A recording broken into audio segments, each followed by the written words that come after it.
So first of all, well, I should say, first of all, I've got it bolted in at the back, and then I've got it in at the front, so the pans to the heater channel.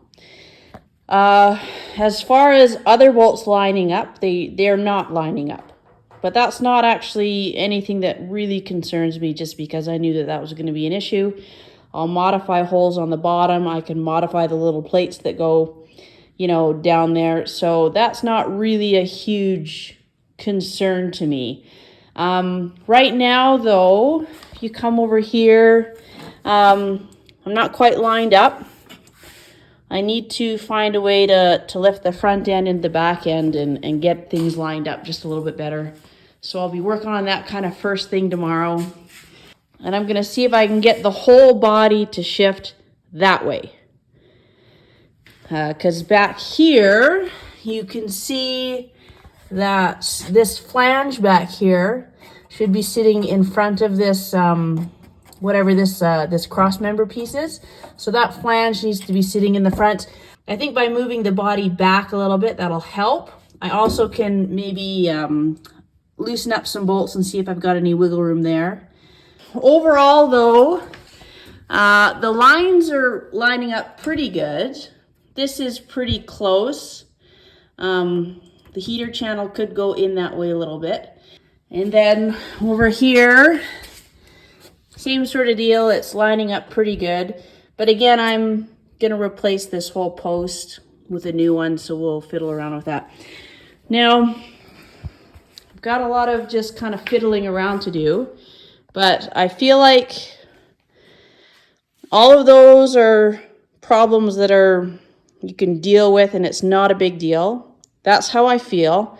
I feel like really the main thing I should be concerned about is get the body welded to the heater channel, tacked on, get my door in there, and focus on the door lines more than anything else.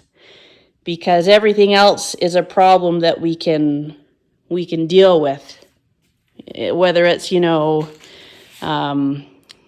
making those floor pan holes a little bit bigger, whether it's back here.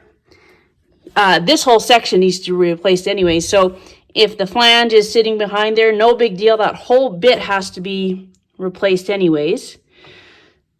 So I feel like my main focus should be get it tacked in a little bit, get the new doorpost tacked in, get the door in, and make sure that it's closing properly. It's not going to rub down on that edge or this edge, and focus on that. So I'm going to jump down here and see if I can show you some of the bolt holes with the pan and the heater channel, just so you know what's happening down there. All right, so right now seems like a pretty good place for us to pause just for a minute, and maybe I can describe or explain to you what is happening with this video and this project. Many of you will know that I have been working on this project and have completed this project recently. So what you're actually watching is footage that I shot and produced and cut together for Instagram. Now that the project is finished, I'm finding that I'm wanting to compile my footage into a much more searchable, easier to access sort of package. So the plan is to repackage all of my reels into little tasks and jobs that I completed during the build. So just to give you the very quickest overview of what it is this is a 1969 Volkswagen Beetle restoration project. And it started in October 2020 and it completed in October 2024. So it was about a 4-year project. And I did everything myself. I am new to this. I haven't done this before.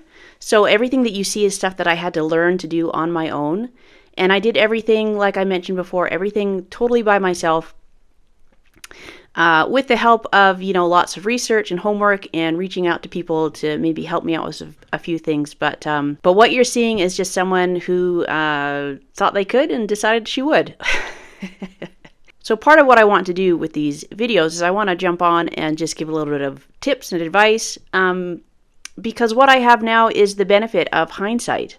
and seeing now what has worked and what hasn't worked. So I can look back and say, well, this worked, this is good advice, or this didn't work. So when we're talking about the heater channels, that's a really big job, and that was my first really big welding job. And it's certainly very intimidating, but it's not an impossible task. I will say a few things about it just to give my perspective as someone who is new to this and was trying it out for the first time. I think that the best way to approach this is to do it with the body still sitting on the chassis. That will give you the best chance of, when you cut that heater channel out, when you put it back in, lining it back up and making sure that things are going to square up, your bolt holes and the bolts, you know, the place where you're going to put the bolts in, everything is going to line up. I think it'll be very difficult to do if you don't have it, you know, those heater channels sitting on the pans while you're doing this. The other tip that I have is that you just have to be okay with having to modify some things. That's the reality, especially if you're doing new pans, new heater channels, or old pans, new heater channels, new pans, old heater channels. Things just won't line up. That's the reality. So what you're going to have to end up doing, and I don't know very many people who haven't gotten away from this, is that the little bolt holes on the bottom of your heater channels, and you'll see this coming up afterwards. I'll show kind of what I did or what it looked like before I moved everything, is they're just not going to line up. So the very, very best thing that you can do to just give yourself the best, well, just give yourself less of a headache moving down the line, is just move those little nuts on the bottom where the bolts go in. Just relocate them. I tell people when they're doing that heater channel is there's 2 bolt holes at the front and then 1 at the back that are kind of on some cross member pieces. Bolt it in at the front, or those 2 at the front, and then the 1 at the back, and then anything that happens in between those, you know, those 2 points with your holes and where the nuts are, either they'll line up or they won't, but just move the ones that don't line up. And I've had people ask for this advice, and I tell them this, and then months later they get back to me and they say, I thought you just maybe had like bad aftermarket parts and mine would line up. And then they say, yeah, none of mine lined up either, and they had to change all of them. So that's actually my best advice, is just realize that the thing you can do to give yourself less of a headache when you're on final assembly and want everything to line up is just move them. Just move them. Trust me on that. And if you're interested in more content like this, I plan on releasing videos like this once a week. It'll show one sort of task that I'll complete in one repackaged video, a little bit of advice, a little bit of information, and it will just unfold over the next year, probably year or more. I've got lots of content, so if you want to follow along and see this thing unfold just as it did over the last 4 years, stay tuned because I got lots of stuff coming. Anyways, let's get back to the video and you can see about those bolt holes that I was talking about. So welcome to the underside here. Show you what's going on. Back bolt in. We're okay here. We're okay there. I'm going to modify the pan on that one. I might have to modify the little plate as well, but that to me is close enough. I got another one that I think is close enough. We'll modify. This one I think is just kind of maybe out, so I've colored it in. I'm going to take it out. I'll do a new nut, new nut, new nut, new nut, and then we're bolted in up there.